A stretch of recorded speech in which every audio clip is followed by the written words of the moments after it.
ዘንድሮ ለኮንዶሚኒየም ተመዝጋቢዎች ቤት እንደሚሰጥና ዕጣ የሚወጣበት ጊዜም ይፋ ተደርጓል። በዚህ መሰረት የቤት ባለቤት ለመሆን ገንዘብ ሲቆጥቡ የነበሩ ዜጎችን ቅድሚያ ታሳቢ ለማድረግ መታቀዱን መንግስት አስታውቋል። በሌላ ከኮንዶሚኒየም ቁጠባ ጋር በተያያዘ አዲስ መረጃ ይፋ ተደረገ።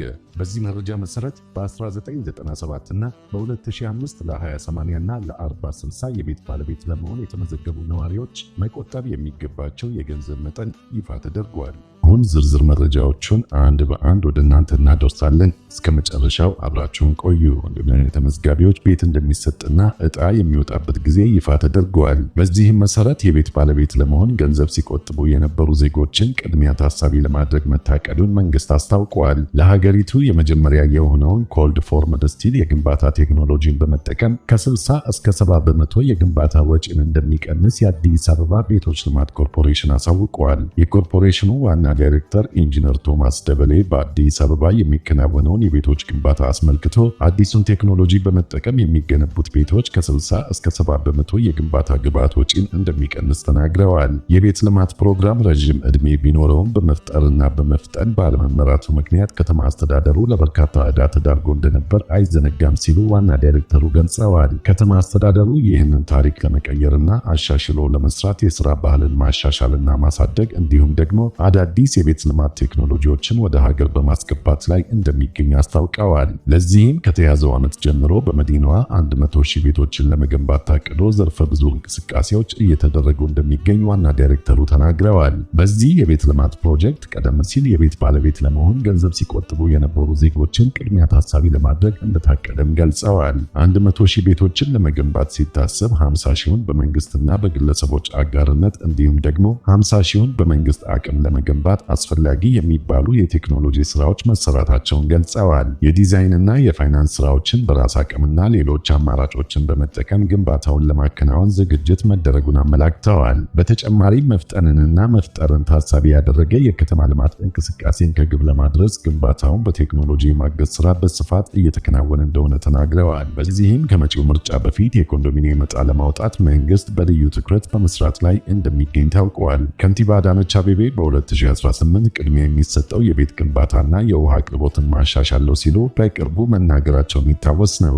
የአዲስ አበባ ከተማ ምክር ቤት ባለፈው ሐምሌ ወር ላይ ካጸደቀው 350.1 ቢሊዮን ብር በጀት ውስጥ ለቤቶች ልማት ዘርፍ የተመደበው 24.6 ቢሊዮን ብር ነው። መንግስት 1.5 ሚሊዮን ቤቶችን በአዲስ አበባና በተለያዩ ከተሞች ለመገንባት ማቀዱን ማሳወቁ ይታወሳል። 1997 እና በ2005 ለ20/80 እና ለ40/60 የቤት ተመዝጋቢዎች ቁጠባችሁን እየቆጠባችሁ የቤት ዕድል እየጠበቃችሁ ላላችሁ በሙሉ ሊኖርባችሁ የሚገባው ወራዊ የቁጠባ መጠንን በተመለከተ አዲስ መረጃ ይፋ ተደርጓል። በዚህም እስከ ጥር 2018 ዓ.ም ማለትም ለ150 ወራት ልትቆጥሩት የሚገባው ዝቅተኛ የገንዘብ መጠን ምን ያህል መሆን እንዳለበት ነው የታወቀው። በዚህም መሰረት ለ40/60 ተመዝጋቢዎች ወራዊ ክፍያው ለባለ 3 መኝታ 2450 ብር፣ ለባለ 2 መኝታ 1550 ብር፣ ለባለ 1 መኝታ ደግሞ 1033 ብር መሆኑ ይታወሳል። በዚህ መሰረትም ለ150 ወራት የተቆጠረው የገንዘብ መጠን ደግሞ ለባለ 3 መኝታ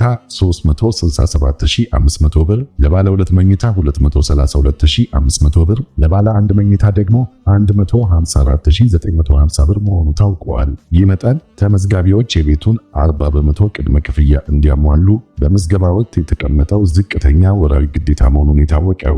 ቤቱ ደርሷችሁ ርክክብ በምትፈጽሙበት ወቅት ደግሞ መንግስት በሚያወጣው በወቅታዊ ዋጋ ጭማሪ የሚኖር እንደሚሆን ታውቋል። አሁን ደግሞ የ20/80 ቤቶችን እንመለከታለን። ለምዝገባ የሚያስፈልግ የቁጠባ መጠንን በተመለከተ ለነባር ማለትም ለ20/80 የ1997 ተመዝጋቢዎች ወራዊ ክፍያቸው ለባለ 3 መኝታ 685 ብር፣ ለባለ 2 መኝታ 561 ብር፣ ለባለ 1 መኝታ 274 ብር እንዲሁም ደግሞ ለስቱዲዮ 151 ብር ወራዊ ክፍያ መሆኑ ይታወቃል። በዚህ መሰረት ለ150 ወራት የተቆጠበው የገንዘብ መጠን ደግሞ ለባለ 3 መኝታ 102750 ብር፣ ለባለ 2 መኝታ 84150 ብር፣ ለባለ 1 መኝታ 41100 ብር፣ ለስቱዲዮ ደግሞ 22650 ብር መሆኑ ታውቋል። በአዲስ ማለትም ለ20/80 የ2005 ተመዝጋቢዎች ደግሞ ወራዊ ክፍያው ለባለ 3 መኝታ 489 ብር፣ ለባለ 2 መኝታ 401 ብር፣ ለባለ 1 መኝታ ደግሞ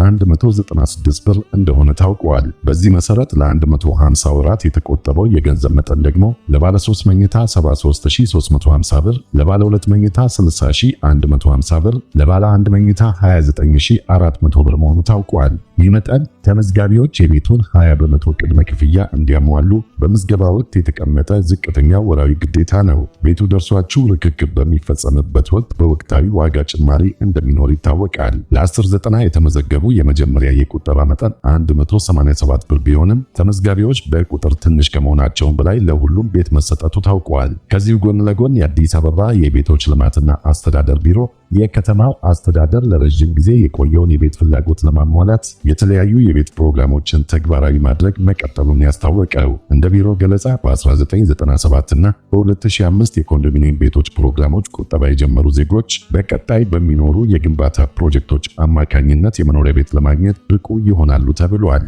የቢሮ የጽህፈት ቤት ኃላፊ አቶ አብዲሳ አራርሶ እንዳሉት በ1997 እና 2005 የቁጠባ መርሃ ግብሮች የተመዘገቡ ነዋሪዎች በ2014 በወጣው የመጨረሻው የኮንዶሚኒየም ቤቶች 14ኛ ዙር ዕጣ ውስጥ እንዲካተቱ ተደርጓል። በ1997 የተመዘገቡ ቆጣቢዎች በተለይም ለስቱዲዮና ለባለ 3 መኝታ የተመዘገቡት ሁሉም በሚባል ደረጃ ቤት ማግኘታቸውንና ቀሪ ቤቶችን ለ2005 ተመዝጋቢዎች ማስተላለፍ መጀመሩን አሳውቀዋል። የ1997 ቆጣቢዎች በ14ኛው ዙር ሙሉ በሙሉ ቤት አግኝተዋል ማለት ይቻላል ያሉት አቶ አብዲሳ ተገቢ ቁጠባቸውን በሰዓቱ ማጠናቀቅ ያልቻሉት ግን በኋላ ላይ መቆጠብ በመቀጠላቸው አሁን ላይ ብቁ የሚያደርጋቸውን ገንዘብ መቆጠባቸውን ገልጸዋል። ሆኖም በቀጣይ ዕጣ ሲወጣ ለ1997 ቆጣቢዎች ለብቻቸው የተለየ ወይም ልዩ ምደባ እንደማይኖራቸው አስረድተዋል። የቀሩት አብዛኛዎቹ የ1997 ቆጣቢዎች ለባለ 2 መኝታ ቤት የተመዘገቡ መሆናቸውን ጠቁመዋል። በአሁኑ ጊዜ በ5 አማራጮች ቤቶች በመገንባት ላይ በመሆናቸው የ1997 እና የ2005 ቆጣቢዎች ከሚገነቡት ቤቶች ወደፊት በሚሰጥ አቅጣጫ መሰረት ዕጣ እንዲወጣላቸው እንደሚደረግ ጠቁመዋል። አሁንም እንደተገለሉ የሚያምኑ ቆጣቢዎች ካሉ ቁጠባውን እስከቀጠሉና የፕሮግራሙን መስፈርቶች እስካሟሉ ድረስ አሁንም ከቀጣይ የቤቶች ልማት የመጠቀም ዕድል እንዳላቸው ቢሮ አስታውቋል።